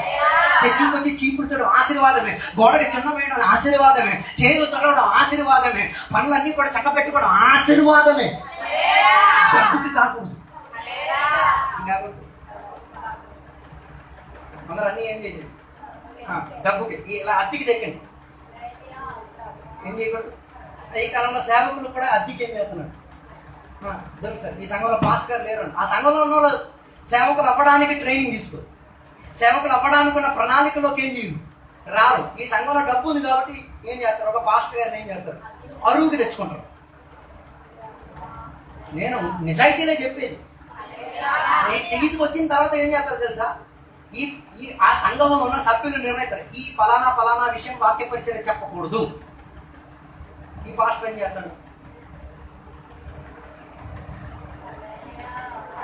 రక్షణ గురించి చెప్పొద్దు, పాపం గురించి చెప్పొద్దు, కానీ సంఘానికి ఏమైపో, పాస్టర్ అయిపో, ఆరాధన అయిపో అని ఎవరి మాట విన్నారు? ఇప్పుడు మీరు ఒక్కరికి అద్దెకి ఇచ్చారు అనుకోండి, ఆ ఇంట్లో మాంసం ఉంటాడని చేస్తారు. అన్యుల సంగతి వదలు, దేవుని బిడ్డలకే ఈ ఇల్లు మీరు మనకి ఇచ్చారు, మనం ఎక్కడ తీసుకొచ్చి కొంత కర్ర వేసేసి అక్కి ముట్టి ఇల్లు కూడా రెడ్డి ఫస్ట్ ఒకరోజు ఒప్పుకుంటారు, 2వ రోజు 3వ రోజు వచ్చి ఏం చెప్తారు, బాబు నేనైతే నీకేం చేశాను, అద్దెకి ఇచ్చాను, ఏం చేయి, అద్దెకి సామాన్ తెస్తే ఎలాగే, అద్దెకి పాస్టర్ తెస్తే ఎలాగా, అద్దెకి పాట పాడేవాడిని తీసుకొస్తే ఎలాగా అంటారో లేదో నాకు తెలియట్లేదు. అందుకే కదా నేను పాట పాడితే ఆత్మశక్తి వస్తుందని నమ్మకం లేదు. అందుకే మనుషులు ఏం చేస్తారు, అరుపు తెచ్చుకోను, ఒరే నువ్వు నడిపించరా, నువ్వు వెళ్ళేటప్పుడు నేను ఏం చేస్తాను, 10,000 కూడా ఇస్తాను. ఉన్నారో లేదో నాకు తెలియట్లేదు. ప్రవచనం చెప్పడానికి కూడా అద్దె మనుషులు ఉన్నారు. ఇంటి దగ్గర కూర్చొని దేవుని దగ్గర నుంచి ప్రవచనం పొందుకోరు.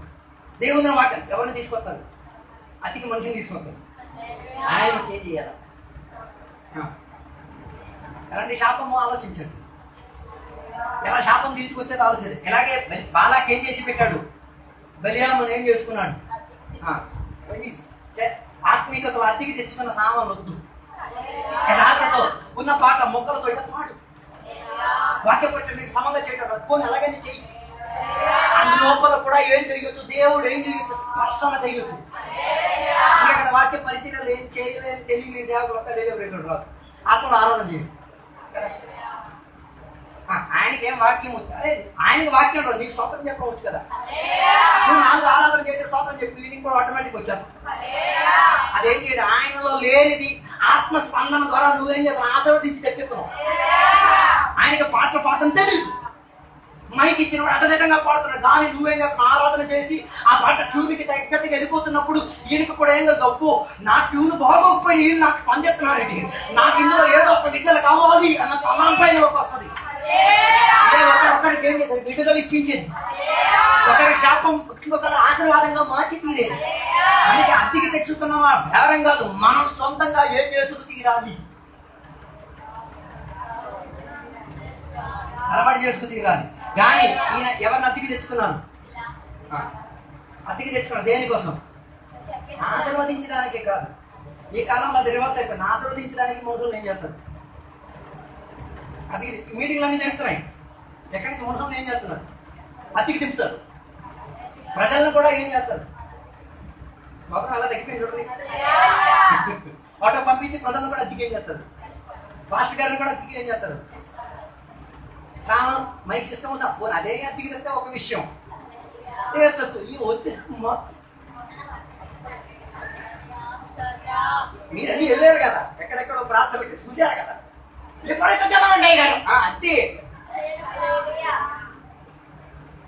కొన్ని రోజు కూడా ఒక ఆయన వచ్చి అయ్యాడు అక్కడ వీడికి సూపర్ అయింది, అవునండి అద్దెకి తెస్తే సూపర్ ఉంది, 3 రోజులు వెతుకుడు ఇవ్వకుండా కూర్చోబెట్టండి, ఈ అద్దెకి వచ్చినాడు ఒక్కడైనా ఉంటాడా, వెళ్ళాడు ఎలా తగ్గిపోతుంది. 3 రోజులు వీళ్ళు తెప్పించేసి ఏం చేయొద్దు, పుట్టి పెట్టదు, మంచినీళ్ళు కూడా ఇవ్వద్దు, ఉంటాడు.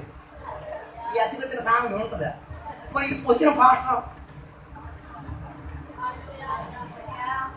పోయిన రోజు మేము ఇక్కడ కళహండిలోనే ఎక్కడ మీటింగ్కి వెళ్ళాం, 2 రోజుల ప్రార్థన అని చెప్పి తీసుకెళ్ళిన తర్వాత మేము ఫస్ట్ రోజు ప్రార్థనకు మేము అటెండ్ అయిపోయి రాత్రి అందరి కోసం ప్రార్థన చేసుకొచ్చేసరికి ఆ ప్రార్థన నడిపించడానికి వచ్చిన పాస్టర్ ఎక్కడ వెళ్ళిపోయాడు.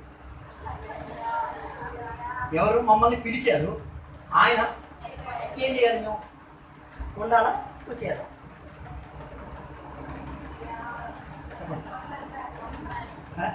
మేముండలేదు, మేము వచ్చేసాం.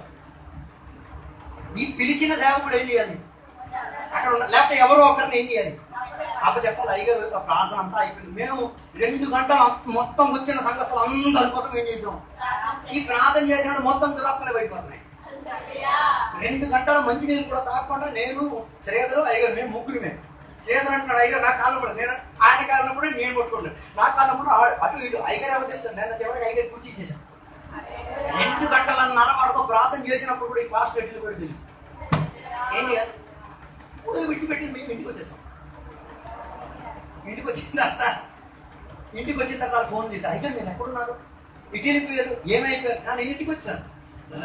రాత్రి వాళ్ళు బండి బుక్ చేసేసి రాత్రి మన ఇంటికి ఎన్ని గంటలకు వచ్చేస్తారు సార్, 3:30కి ఇంటికి వచ్చి మమ్మల్ని లేక సైగరు ఈరోజు పొద్దున్న నెలకైనా రావాలి, తప్పు అయిపోయింది క్షమించండి, కాళ్ళ మీద పడిపోయాడు ఆ సేవకు.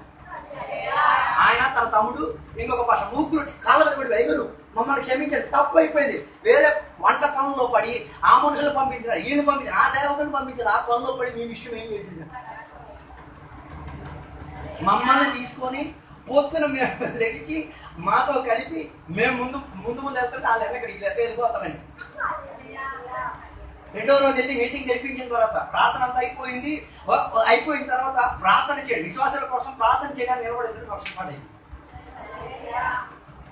అయినా కూడా ఈ విశ్వాసాలు ఆ వర్షంలో తడిచి ఏం చేశారు?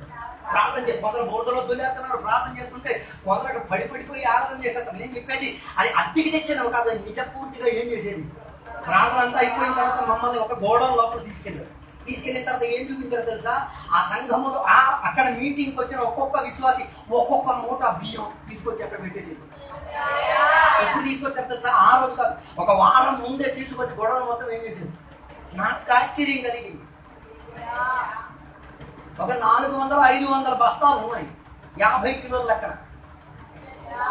ఆయన చూపించి అయ్యగారు ఈ వచ్చిన వాళ్ళు మనం అద్దెకి తెచ్చుకోవాలి. వాళ్ళ ఇంటి దగ్గర నుంచి ఏం చేశారు? బస్తా మోసుకొచ్చి తీసుకొచ్చారు. ఎందుకో తెలుసా? 2 రోజుల సభలో ఎవరికి ఆహారం కొద్దు ఉండకూడదు. వాక్యం దొరికి తీరాలి, ఆత్మ స్పందనలోకి వచ్చి తీరాలి, విడుదల పొంది తీరాలి, ఆశీర్వాదంలోకి వచ్చి తీరాలి. ఆ రోజు అక్కడ జరిగిన ప్రార్థన మూలంగా ఏమై తీరిందో తెలుసా? సుమారు 10-15 మంది కుర్రోలు సేవా పరిచర్య చేయడానికి మనసులో ఏం చేస్తున్నారు? నిర్ణయం తీసుకున్నారు. ఆయనకు ఒక ఉద్యోగం వచ్చింది. ఏమో తెలుసా? అయ్యో మేము దేవుని కొరకు ఏమైతే ప్రయోజనం పడితే నేను చెప్పొచ్చేది, మనం ఆశీర్వాదం చూపించడానికి కోరి తీరితే కొందరి శాపం ఏమై తీరిది? ఇరిగి తీరిది. శాపం ఇరిపించడానికి ప్రణాళిక. శాపం అదేం చేస్తాయి? చప్పట్లు కొట్టినప్పుడు ఇరిగిద్ది, వెళ్ళేటప్పుడు ఇరిగిద్ది, పడితే ఇరిగిద్ది, ఆత్మ ములిగింపులోకి దిగితే ఏం చేస్తుంది? ఉన్నారో లేదో నాకు తెలియట్లేదు. ఒక పాస్టమ్మ గారికి నడుములో ఏదో సమస్య ఉంది, తీరింది. నడుములో బెల్ట్ వేసుకుంటే డాక్టర్ ఏమన్నాడు తెలుసా? ఇక జీవితంలో నువ్వేం చేయలేవు, నేల మీద కూర్చోలేవు. కానీ ఈ అమ్మ ఎప్పుడు ఒకటే దేవా నన్ను స్వస్థపరచండి, విడిపించండి, నాకు ఇందులో ఈ రోగం నుంచి ఏం కావాలి? విడుదల కావాలి. ఒకరోజు ఏదో ఒక పాస్టర్ గారు ఏదో ఊరి నుంచి వచ్చారు. ఆ పాస్టర్ గారు వచ్చిన వెంటనే ఏం చేయలేదు, అందరికీ ఒక నిమిషం వాక్య పరిచయం చేసే ముందు ఈ పగటి వేళ శాప విమోచన జరిగి తీరుతున్నది, కొందరు శాపాలు ఇరిగి తీరుతున్నాయి అని చెప్పి తీరలేదు. ఈ అమ్మగారు అక్కడ నిలబడిన చోట్ల దూకి గంటి దొరిపడి అక్కడ ఆరాధన పరిగెట్టు, అమ్మా నీ నడుము పోయిందే, ఏమైనా అయిపోతుంది, నువ్వు ఉండే ఏం అవ్వలేదు, అంతా బాగానే ఉంది. ప్రార్థన అయిపోయిన తర్వాత బెల్ట్ పీకేసింది. దేవుడు నన్ను స్వస్థపరిచాడు. అయ్యారు నా రోగానికి ఏమైతే విడుదల జరిగి తీరింది.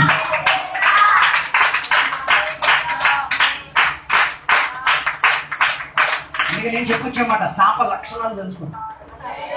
శాపం జరిగించే లక్షణాలు ఏంటి అని తెలుసుకునేయండి. శాపం తెచ్చే లక్షణాలు ఏంటిది? శాపానికి కలిగేది చూపిస్తావు, ప్రవర్తిస్తావు, నడుస్తావు, ఆచరించుతావు, ఉపయోగించుతావు. అలాగైతే నీ లోపల ఏమున్నట్టు. శాపం పొందినవాడు ఆశీర్వాదం పొందిన వాడిని చూసినప్పుడు ఏం కలిగింది? శాపం పొందినవాడు ఆశీర్వాదం పొందిన ఒకరిని చూసినప్పుడు ఏమవుతుంది? అసూయ అనిపిస్తుంది. మాడి కూర్చుంది, నాకు రాలేదే. ఇది ఆశీర్వాదంలో ఉన్న స్వభావం కదా, శాపంలో ఉన్న స్వభావం. ఆయన నాకన్నా ముందు వెళ్ళిపోతున్నాడే, ఇది ఆశీర్వాదంలో ఉన్న స్వభావం కాదు, శాపంలో ఉన్న స్వభావం. ఆడి బాగానే జీవిస్తున్నాడే, ఆడికి ఏం కాలేదే, నాకు మొత్తం రోగమే. ఎందుకు నువ్వు ఆలోచిస్తావు? అది దేవుడు నీకు ఇచ్చినది ఉండదు. అందుకే కదా పౌలు దేవుని సన్నిధిలో ప్రార్థన చేయాలి, దేవా నాకు రోగం కలిగిన స్థితిగతి ఉంది, గాయాలతో ఉన్న స్థితిగతి, దీనికి చికిత్స లేదా? ఇది శాపమేనా? ఆశీర్వాదం. దీనికి నా మందు, నా కృప. ఎందుకు జతకబాగా చేశారు పౌల్ని? సేవా పరిచయ నిమిత్తం ఏం చేశారు? తోటి సహాయకుల దగ్గర నుంచి, సంఘస్థుడి నుంచి, విశ్వాసి దగ్గర నుంచి అందరూ సిద్ధంగా చేశారు. అందరూ బాధ్యవాళ్ళు. ఈ బాధ్యవాడు ముందు కూడా ఈయన ఏం చేసేవాడు? సేవా పరిచయం చేసేవాడు. ఈ బాధల వల్ల ఈయనకి ఏమైతుంది? రోగం విపరీతంగా వచ్చి తీరింది. కాళ్ళు చేతుల్లో చాలా విపరీత బాధ కలిగే స్థాయి వచ్చి తీరింది. అప్పుడు ఈయన దేవుని కూడా, దేవా ఈ శాపం నుంచి నాకు ఆలోచించి. ఒక పాస్టర్ ఎప్పుడు రోగం రోగం రోగం విశ్వలేమంటారు. మన అయ్యగారు బండి నుంచి పడిపోతేనే అన్నారు అయ్యగారు శాపం. మన అయ్యగారు బట్ తెలుసా మీకు స్టోరీ? తెలియదు. ఒకప్పుడు అయ్యగారు ఏం చేశారు? బండి నుంచి ఏం పడిపోలేదు, కూర్చున్న బండిలోనే కాలు ఏం చేసింది? పడిపోలేదు, కూర్చున్న బండిలోనే కాలు ఇరిగింది. కూర్చున్న బండిలో కాలు ఇరిగిద్దా? పడిపోకుండా. మనందరూ చెప్పారు శాపం శాపం శాపం శాపం అని చెప్పిన వాళ్ళకి ఒకటే అడిగాం, కూర్చున్న బండిలో కాలు ఇరిగిద్దా? కూర్చున్న బండిలో ఏం చేసింది? ఆ వారం మొత్తం దురాత్మల కోసం ఏం చేయలేదు, ప్రార్థనే. ఆ రోజు ప్రార్థన చేయడానికి వెళ్ళిన బాప కూడా దురాత్మ పట్టిన ఆమె కొరకు ప్రార్థన చేయడానికి గొప్ప అడ్డంకులు వెళ్ళి తీరింది. అయినా ఈ ప్రయాణంలో వెళ్ళినప్పుడు ఏమై తీరింది, ఆ బండికున్న ఏదో కాళ్ళకి తగిలింది. బండిలో ఉంటుండగానే పడిపోకుండానే కాలు ఏమై తీరింది, తిరిగి తీరింది. దానివల్ల 6 నెలలు ఏమై తీరాల్సి వచ్చింది, విశ్రాంతి తీసుకోవాల్సిన పరిస్థితి వచ్చింది. తెచ్చి కూడా 6 నెలలు ఏం చేయలేదు. చాలా మందికి ఆనందం కదా, ఏం రాలేదు కదా, సూపర్ వాక్యం కూడా చెప్పరు కదా. అయినా కూడా మనస్తత్వంలో ఏం కలగలేదు, వేదన కలగలేదు. ఆ 6 నెలల్లో ఏమై తీరింది, దేవుడితో మంచి అనుబంధం, మనుషులు ఎవరో, విశ్వాసి ఎవరో, అనుబంధం కలిగిన వాడు ఎవడో, ఆత్మీయుడు ఎవడో ఏమై తీరింది. దేవుడు స్పష్టంగా చెప్పిన మాట, నీకు ఈ వేదనలోకి నేను తీసుకెళ్ళి ఇందులో యథార్థత కలిగిన వాడు ఎవడో, పనికి రానివాడు ఎవడో నీకేమై తీరాలి, ఆ వేర్పాటు నీకేమై తీరాలి. ఉన్నారో లేదో నాకు తెలియట్లేదు. అందుకే ఈ పగటి వేళ నేను నీకు చెప్పే మాట, నీ జీవితంలో జరిగొచ్చున్న వాటిని చూసినప్పుడు ఏడవడం, కన్నీరు కట్టడం కాదు, అప్పుడు శోధించు. ఇందులో ఆత్మీయత చెందినది ఎక్కడుంది, శాపం చెందినది ఎక్కడుంది పోల్చు, వేర్పరచుకొని ఏం చేసుకో, పోల్చుకో. అందుకే ఇశ్రాయేలు ప్రజల అమ్మోనీయులతో జత కలపలే, మోయాబీయులతో జత కలపలే, ఐగుప్తీయులతో జత. కారణం ఏంటిది, వారు శాపం చెందిన వారు, వారి శాపాన్ని గణపరిచిన వారు, వారు దేవునికి వ్యతిరేకపరిచిన వారితో మాకేం అక్కర్లే, పోతక్కర్లే. అందుకే బైబిల్ చెప్పేది, దేవుని బిడ్డలతో ఏమై తీరాలి, దేవుని బిడ్డలకి ఏం చేయాలి, దేవుని బిడ్డ కలిసి పనికి వెళ్ళాలి. ఇది అడగలరు, దొంగసాటుగా ఒక్కొక్కడికి వెళ్తారు. నన్ను అర్థం ఏంటి, ఏదో దొంగ పని ఉంది, ఏదో ఆయనకి తెలియలేంది ఏదో. ఈ ఒంటరి ప్రయాణం వెళ్ళినోడు ఒకసారి ఆలోచించారు. ఒంటరి ప్రయాణం, కొందరు ఒంటరిగా, దాని అర్థం ఏదో ఈయన ఎవరి దగ్గర నుంచి ఏం చేస్తున్నాడు, దాచి పెడుతున్నాడు అన్న దాంట్లో నిజం. సహవాసంలోకి వచ్చేస్తే మొత్తం స్టోరీ ఏమైపోతుంది. మన సహవాసం అని చెప్తాం, సహవాసం నీ బ్యాంకులో ఎంత బ్యాలెన్స్ ఉందో సంఘంలో ఏం చేయదు. ఒకవేళ వచ్చి అడిగాడు అనుకో, చూపించమని చెప్తే ఏం చేయాలి, ఇంకో రకంగా వెళ్ళి చూసుకో. అదే కదా సహవాసానికి ఉన్న అర్థం. డబ్బు విషయం మొత్తం దాచిపెట్టేసి అది వేసినాడు, ఎవరికి కావాలి. ప్రార్థన విషయం అని చెప్పి పెళ్లి విషయం వచ్చినప్పుడు దాచేస్తావు, ఎవరికి చెప్పవు. ఏం సహవాసం, సంబంధ విషయం వచ్చింది. మనకి తెలిసిన ఒక సహోదరుడు ఉన్నాడు, ఆయనకి ఎన్నో సంబంధాలు వచ్చాయి. ఊళ్ళో మొత్తం తిట్టేశారు, ఓ నాయన సంబంధాలు లిస్టులు కట్టేస్తున్నాయిరా. నేను ఆ కుర్రోడికి అడిగాను, నాయన ఇన్ని సంబంధాలు నీకు నీకేమనిపింది. నాకు అర్థమైంది గారు, సంబంధం కోసం బేరం మాట్లాడేదానికి 90 లిస్టులు నాకు అర్థమైంది. ఒక్కొక్కడికి ఒక్కొక్క బేరం, ఒక్కొక్కడు వీడికి 90 సంబంధాల నుంచి వెళ్తేనే వీడికి ఏమైతే. అందుకే 90 మంది సంబంధాలకు వెళ్ళినప్పుడు వీడికి ఒక ఎక్స్పీరియన్స్ ఉంది, ఒక అనుభవం ఉంది. అది వీడు ఏం చేస్తాడు, అందరికీ చెప్తున్నాడు. నేను చెప్పిన సహవాసంలో కొత్త అన్ని ఏం చేయగలుగుతాం, పంచుకు పెట్టుకోగలుగుతాం, అన్ని సరిదిద్దుకోగలుగుతాం, అన్ని చెప్పుకోగలుగుతాం, అన్ని అప్పగించుకోగలుగుతాం. నేను చెప్పొచ్చేది, శాపములో చెందిన వాడు ఏం చేయుడు అని చెప్పడు, దాచి. అందుకే ఈయన దాచుకొని పెట్టి ఏం పెట్టారు, ఇశ్రాయేలు ప్రజల పైన శాపం వర్తించడానికి మనిషి ఏం చేసుకున్నాడు, అద్దెకి తెచ్చుకున్నాడు. ఆయన కూడా ఏం చేశాడు, వచ్చిన త్రోవలో కూడా దేవుడు ఆయన ఏం చేశారు, ఆయనతో మాట్లాడాల్సిన దేవుడు ఆయనతో మాట్లాడకుండా దేనితో మాట్లాడాడు. ఇప్పుడు ఎవరు దేవుని బిడ్డ, ఇప్పుడు ఎవరు దేవుని ఆత్మశక్తి పొందినవాడు, ఇప్పుడు ఎవరు దేవుడు. అయినా ఒప్పుకోమే, గాడిద నేనే అని ఒప్పుకోమే.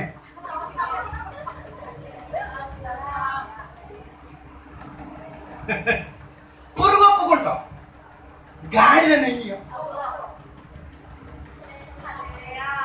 ఎలా తగ్గిపోయింది, ఆ గాడిదని నేను వెళ్తున్న ప్రయాణం మధ్య నాకు మధ్యవర్తిగా నా దగ్గరకు వచ్చి నా ప్రయాణాన్ని అడ్డుపరిచి నా జీవిత గమ్యాన్ని ఏం చేసింది, ఆత్మస్పందనలోకి తీసుకొచ్చిన ఈ మంచి దేవదూత నా గాడిద స్వభావం మార్చి తీరడానికేనా.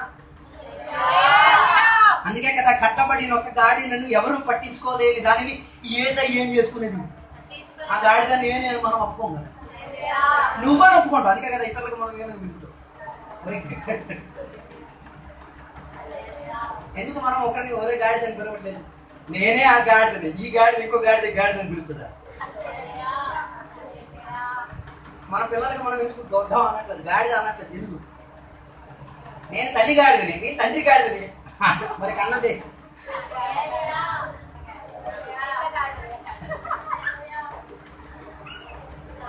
ఆ వివేచన మొత్తం మళ్ళీ నువ్వేం నీకు గాడిదని పలకం. ఆ కట్టబడే ఉండే స్థాయిలో ఉన్న గాడిదని నేనే. ఎవరు నా మీద ఏం చేసేవారు కాదు, కూర్చునేవారు కాదు.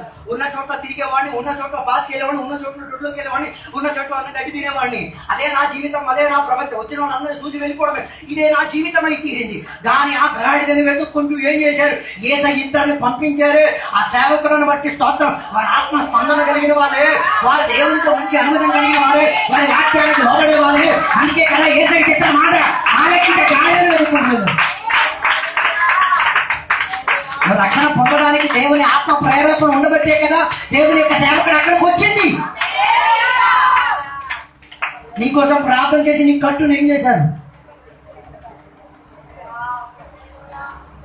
ఆ కట్టు ఎలా కొట్టేశారు? ఇక నువ్వేం చేసావు? పాస్టర్ గారు అనక అప్పుడు వచ్చేసావు. పాస్టర్ గారు ఏ చర్చికి వెళ్ళారు? కొన్ని కట్లు ఇప్పితే కొన్ని గాడిదలు ఎక్కడికి రావు. పాస్టర్ గారు అనక అసలు రావు, చర్చి సంగతి తర్వాత. అందుకే కొందరికి ఇప్పుడు బాధ, ఇప్పుడు పాస్టర్ గారు అడగట్లేదు. అదే అందుకే పాస్టర్ గారు ఇప్పిన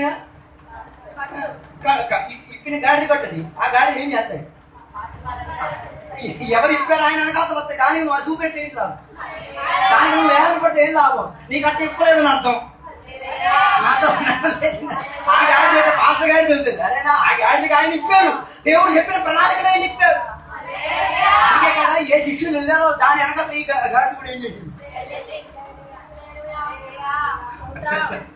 కొన్ని గాడిదలకి విడుదల దొరుకుతున్నాయి కానీ ఎక్కడికి రావట్లేదు. భాస్కర్ అంటే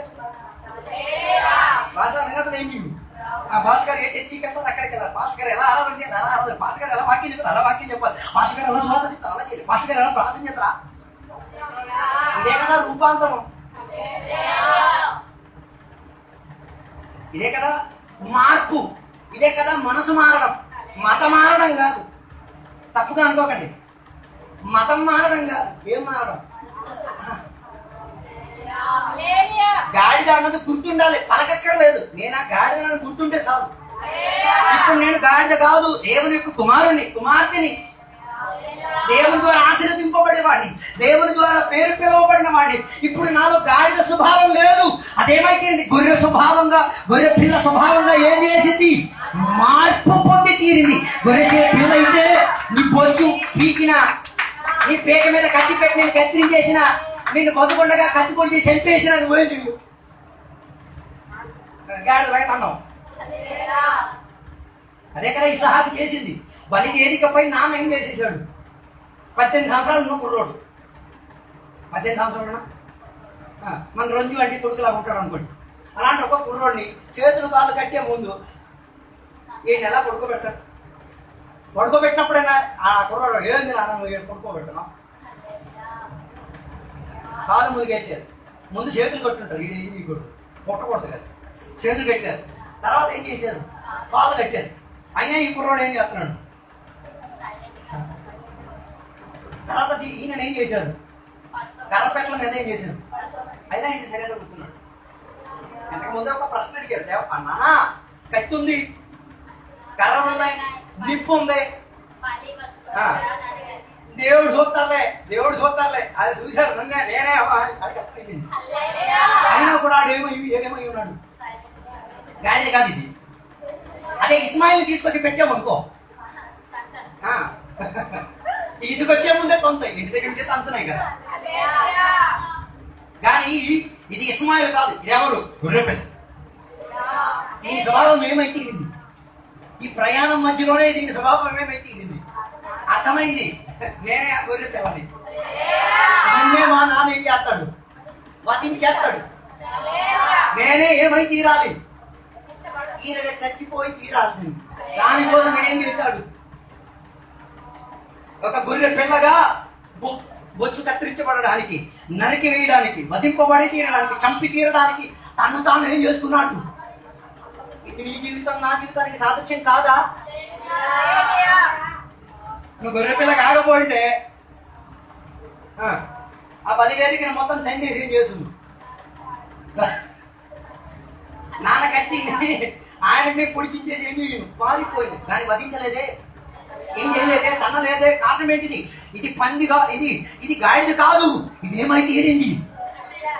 దీని మీదకి ఏమొచ్చి తీరింది? ఆశీర్వాదం వచ్చి. అందుకే ఈ కుమారుని వధించే ముందు నాన్న ఏం చేసి తీరుతాడు? తల మీద చెయ్యి ఉంచి సకల ఆశీర్వాదం వీడి మీదకి ఏమి చేయాలి?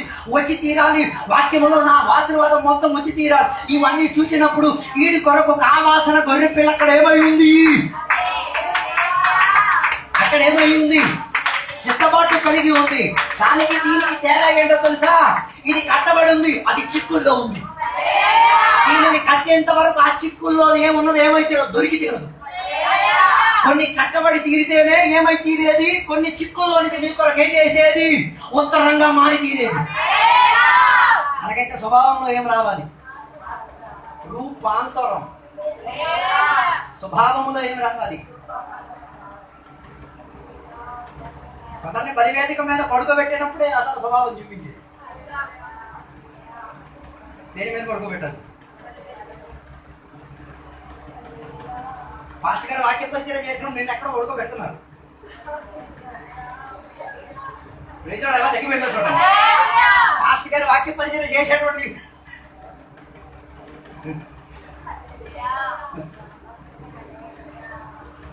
చెప్పలేదు. ఇంటి లోపల స్కానింగ్ మెషిన్ ఉంటుంటే బాగుంది. ఎవడో మనస్తత్వం ఏముందో తెలిసింటే బాగుంది. నేను వాక్యం చెప్పేటప్పుడు పాస్టర్ గారు ఏం చేస్తున్నాను? మళ్ళీ వేదిక పోయి పడుకోబెట్టేసి నేను ఏం చేస్తున్నాను? నేను బలి వేదిక మీద పడుకోబెట్టేసి వాక్యం చెప్పి కత్తి తీసేసి ఎత్తేసినప్పుడు దేవుడు తన స్వభావం పిలిచి నిన్నేం చేస్తారు? ఇందులో నుంచి తప్పించేసి ఇందులో వధింపబడడానికి ఒక పశువుని ఏం చేస్తారు? దేవుడు ఏర్పరిచి తీరుతారు అన్నదే మనసు మారిన వాడికి అర్థమవుతుంది. రూపాంతరం చెందిన వాడికి అర్థమవుతుంది. అందుకే క్రైస్తవ్యంలో రావడం మత మారడం కాదు. ఏం మారడం? రూప్ ఆంతరం. సీతాకోక చిలక చూసారా? బటర్ఫ్లై చూసారా? చూసారా లేదా? దానికి ఏం కలుగుతున్నది? ముందర ఎలా ఉంటది? పురుగులా ఉండి, అది పురుగులా ఉండి ఉండి అందరం ఇది పురుగు ఏంది, చీ పనికిరాదు, ఎన్ని కాంట్రీ చూమేశారో పురుగు అని చెప్పినప్పుడు. కానీ పురుగు అనుకుంది, అమ్మమ్మమ్మ నన్ను ఎలాగా నాలో ఒక రూపాంతరం మొత్తం ఈ చీపో అన్నోడు నన్ను చేతిలో పెట్టి తల మీద పెట్టి ఫోటో తీస్తారు. చూడు ఏమై తీరింది? కొన్ని రోజుల క్రమం ఏమై తీరింది? ఒక గూడు లోపలకు దూరి, దేవా నాకు రూపాంతరం కావాలి, నా లోపల ఒక మార్పు కావాలి, నన్ను కొద్దిగా మార్చుదేవా అని చెప్పి ఇందు లోపల మార్పును కోరి తీరింది. ఇది మారి కొన్ని రోజులు పోయిన తర్వాత అదే చోట్లో నుంచి ఏమై తీరింది? రంగులా. అప్పుడు నువ్వు దాన్ని ఏం చేస్తాం? ఇంతకు ముందు చీపోతూ అన్నా ఇదే కావాలి. ఇలాంటి రూపాంతరమే దేవుడు ఏం చేసేది? దేవుని బిడ్డల నుంచి కోరేది. కొందరు రూపాంతరం ఎలాగ తెలుసా? గెద్దలండి. గెద్ద చూసారు? గెద్ద ఏంటి? దానికి ఉన్న రూపాంతరం చెప్పలేదు, తెలుసు కదా? లేదు, దీనికి ఒక ఆయుష్ వచ్చినప్పుడు ఇది ఎక్కువ దావ ఎక్కిపోతే ఇది ఏమైతే తిరుగుతుంది తెలుసా? కొన్ని రోజులు తినకుండా ఏం చేస్తాయి? ఒక చోట్ల కూర్చుంటాయి. దాని పొరలు మొత్తం ఏం చేస్తాయి? ఎత్తైన కొండ మీద కొన్ని రోజులు ఏం చేస్తాయి? ఎందుకో తెలుసా? దాని కొవ్వు మొత్తం ఏం చేయడానికి అరగదు. ఎందుకు? సవాళ్ళు తినింది కదా. పోయిన సంవత్సరాలు కొన్ని సవాళ్ళు ఏం చేసింది? తిని మాసిపోయిన కొవ్వు ఎక్కువ అయిపోతే ఏమైపోతుంది? జబ్బు వస్తుంది. అందుకే కదా గుండెపోటు వచ్చి చచ్చిపోయిందని చెప్పారు. కారణం ఏంటి? కొవ్వు ఎక్కువ.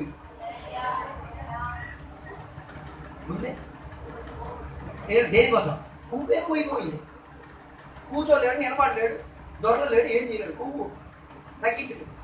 వీడు కొన్ని రోజులు ఏం చేస్తాడు? కొవ్వు అరిగించుకోవడానికి నిలబడి కూర్చుంటాడు. కొన్ని రోజులు వీడి పొరలన్నీ పీకెత్తి కొన్ని లేదు చదవడు. ఏం చేస్తాడు? ఒక మాంస పిండంలా మారిపోతాడు. కానీ ఈయన శరీరంలో కొన్ని మార్పులు మెల్లిగా జరగడం ప్రారంభిస్తాయి. పొరలన్నీ తిరిగి రావడానికి ప్రారంభిస్తాయి. మళ్ళీ దీనికి ఆయుష్ ఆరోగ్యం వచ్చే ఒక ప్రణాళిక. మళ్ళీ ఇదేం చేస్తాయి? సామాన్య తిన్నట్టే. ఇలాగే కొందరి ఆ ఉపవాసం ఉన్న రోజు మొత్తం కొవ్వు పెరిగించారు. ఆ రోజు వీడు దోత భూత తెలియదు. ఉపవాసం అయిపోయింది, ఈ శవం బయటకు వస్తుంది. మళ్ళీ ఎక్కడికి వెళ్తుంది? దేవుడు ఆ రూపాంతరం కోరట్లేదు, ఆ మార్పు దేవుడు కోరట్లేదు. దేవుడు కోరే మార్పు ఏంటిది? పాత స్వభావములో అస్సలు ఏం చేయకూడదు, నీలో అలవాటు ఉండకూడదు.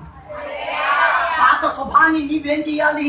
ఆ కొత్త స్వభావములో ఉండి చంపి చంపి చంపి దాని యొక్క వేరుతో సహా ఏం చేసి తీరా. ఉపవాసం చేసేది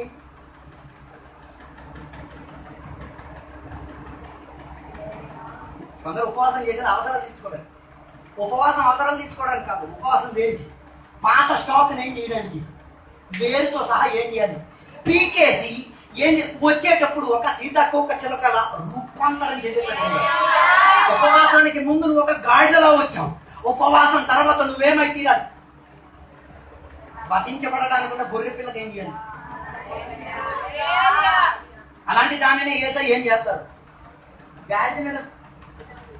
గాడిదని భుజం మీద పెట్టుకొచ్చారా? ఎందుకు? గాడిద మీద ఎక్కారు, గొర్రె పిల్లను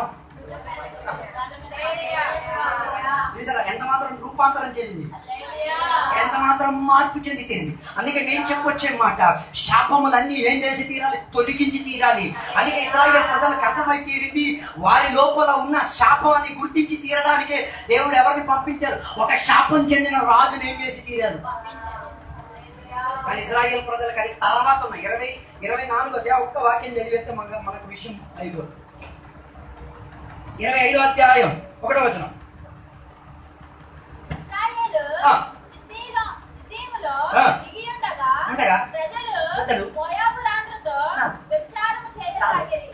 ఇశ్రాయేలు ప్రజల్లోకి ఏమొచ్చింది?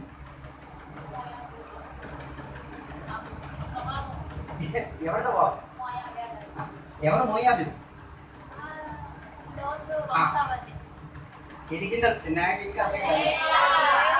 మోయాబు దేశంలోకి వచ్చి వీరి లోపల ఆశీర్వాదం వచ్చిందా, శాపం వచ్చిందా? బెలియాం ఎవరు? లోతు పిల్లలు చేసిన ఆ శాపం మోయాబు దేశస్తులైన బాలాక్ మీద వచ్చింది. బాలాక్ నుంచి ఇది ఇప్పుడు ఎవరి మీదకి వచ్చింది?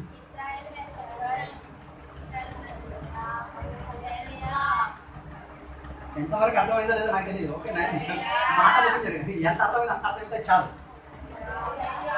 ఎక్కడికి వచ్చి ఎంత శుభ ప్రయాణం చేసుకొచ్చి ఇప్పుడు వారిని ఎవరు శాపం చెందే స్వభావాన్ని ఏం చేసుకు తీరారు? వారి జీవితంలో ఏం చేశారు? ఒక్కసారి 1వ వచనం మళ్ళీ ఒకసారి. దిగి ఉండగా తర్వాత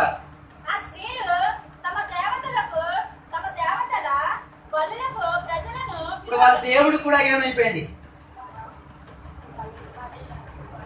ఇంతకు ముందు వరకు ఏ దేవుడిని సేవించేవారు?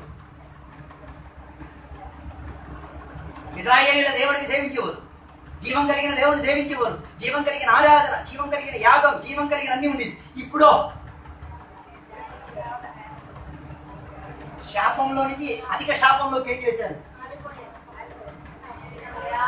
ఉన్నారా లేదా నాకు తెలియదు. అందుకే నేను చెప్పిన మాట, నీ ప్రయాణానికి దూరదృష్టి ఉండి తీరాలి. నీ ప్రయాణాన్ని అడ్డుపరిచేది ఎవరో నీకేమై తీరాలి. వీళ్ళకేం కాలేదు, వాక్యం తెలీదు, ఆత్మస్పందన లేదు, దేవుడితో మంచి అనుబంధాలు. అందుకే వీళ్ళు దీనిని ఏం చేసుకోలేకపోయారు.